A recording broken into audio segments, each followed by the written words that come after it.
Paper Flowers, Chapter 7. The Small Things. Virgil was looking up at the clouds passing by in the purple sky of the field. In the edges of his vision he could see flowers in several hues of red and purple. Suddenly a shadow fell over him, and a face entered his vision. It was Roman, his head cocked to the side, a smirk on his face. "Sup, Princey," Virgil smiled as he sat up. Roman sat down next to him, and with a wave of his hand, a new species of purple flowers was added to the field. Forget-me-nots, to be specific. "I do appreciate the flowers, Virgil, but may I ask what I did to deserve them this time?" Roman wondered curiously. He'd gotten in the habit of adding Virgil's flowers to the field. Or well, copies of them. The original flowers were held in a vase in his room. Was there a slight chance of someone walking in and seeing them? Yes, but he could play it off. Purple was a royal color, and Roman only associated it with Virgil because he'd mentioned it was his favorite color in one of their early conversations, when the friendship was still new. Just felt like it. Virgil couldn't pinpoint it. He'd been feeling pretty down the past week, and found himself grateful for Roman's presence in his life. The whole point of the flowers was to let Roman know Virgil valued him as a friend and a side, without having to get into the details. "Well, thank you. I really appreciate your thoughtful gifts," Roman offered, looking at their doors, now each framed by rose bushes in the other's colors. Roman had considered giving Virgil the purple roses, but that felt like regifting him the one he'd made him, and that just wasn't right. He chanced a glance at his friend, gauging his mood. "So, you want to talk about what had you storming off this morning?" Roman asked casually. Virgil sighed. He should have known. Virgil had joined breakfast more often since the first time a few weeks ago. And this morning, as Roman was teasing him, he called him Kevin again. Virgil had rolled his eyes, and reminded Roman that that was not his name. Roman had beamed when he said he knew. He was too proud of that. The moment of secret camaraderie was broken, however, by Patton suggesting they could call him Marcus if he preferred. That had set Virgil off. It said something about how they couldn't force him into opening up to them, and stormed off. That was less than an hour ago. Knowing Roman, Virgil was rather impressed that he'd waited this long. He appreciated it, though. It had given him the time to calm down and sort through his thoughts. Marcus... It's the name of a villain. And I know that that's what I'm going for. But it makes me feel like I'm still stuck down there. It was stupid. Irrational, he knew. But it had triggered him nonetheless. I'm fine with a character being called that. But Marcus, it's not me. Roman nodded thoughtfully, and let the subject go. Patton wasn't too upset with me, right? Virgil raised. Roman shrugged. He seemed mainly worried about you. I said I'd talk to you about it. Virgil nodded. "Sorry. You shouldn't have to clean up my messes," he mutters as he plucks at the grass.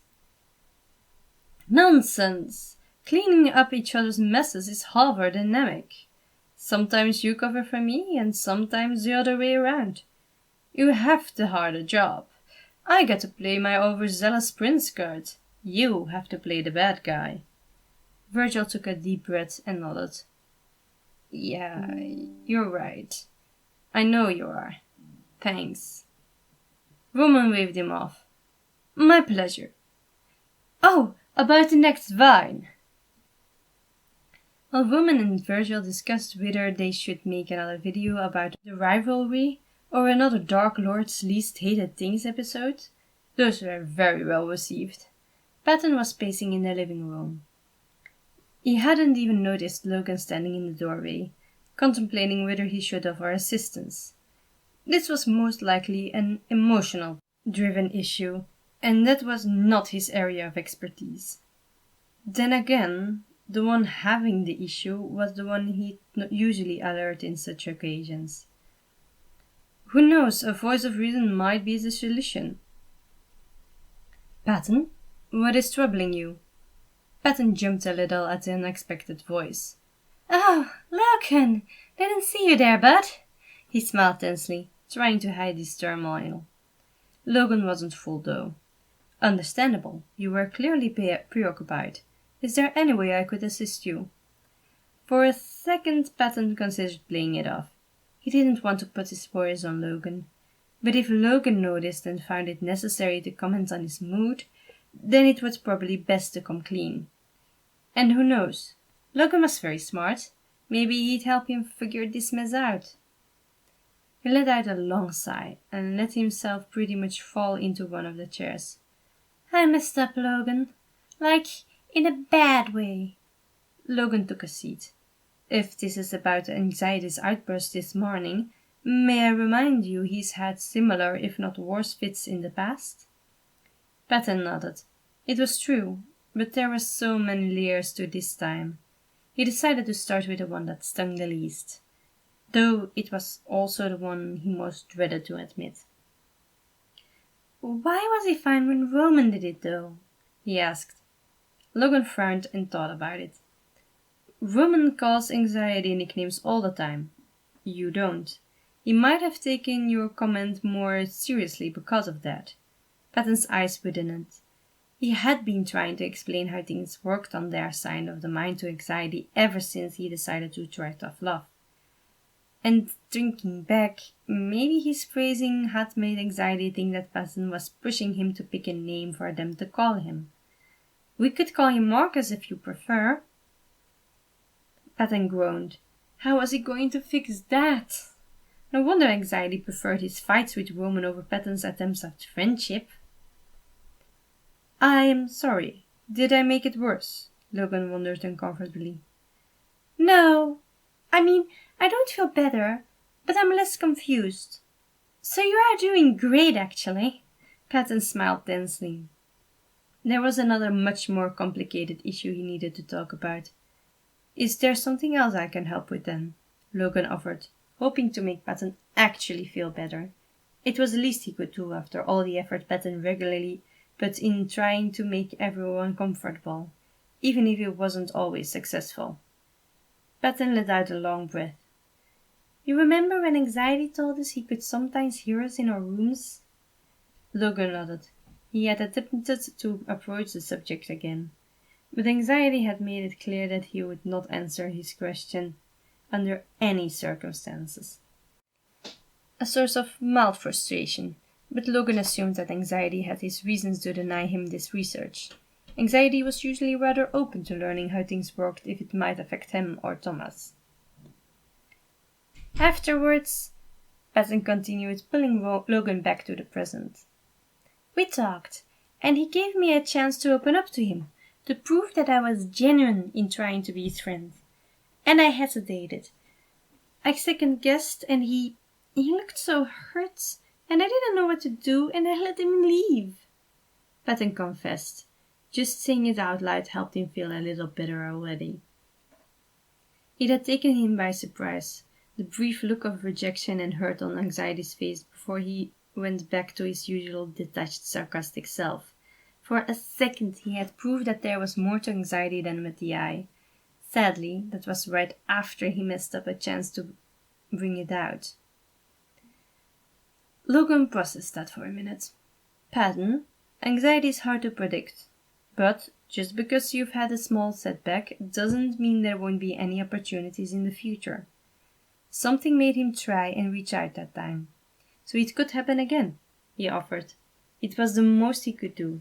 Providing a rose-colored outlook would be more up to Roman or Patton's alley. All he could give was facts. Do you really think so? Patton wondered hesitantly. Logan nodded. Undoubtedly. And that was the truth. Patton smiled, his eyes still slightly watery, but there was once more a spark to him that made Logan relax. He hadn't even realized he was tense until now. Thanks, Lo. I actually feel better now, he told the intellectual side. Logan smiled. A pleasure pattern. Both sides promised themselves to keep an eye out for opportunities in the future, though both had slightly different motivations. One thing was sure. Next time Anxiety decided to invite either of them in, they'd be ready. They considered including Roman, but decided against him. Patience was not his strong suit. He'd probably scare Anxiety off with well-meant enthusiasm. The Dark Lord laughed maniacally. He had Prince tied up and at his mercy. "Behold!" he exclaimed, as he uncovered his surprise for the noble heir. Prince gasped and then squealed. "Oh my goodness! How did you know my greatest weakness?" The Dark Lord flushed.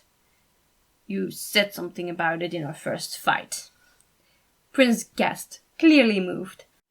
"I can't believe you remembered," he squeaked through an almost sob. "I did," Dark Lord announced, raising a hand. "And now, perish!" He pressed the button and let out a scream of victory. His opponent screamed in horror.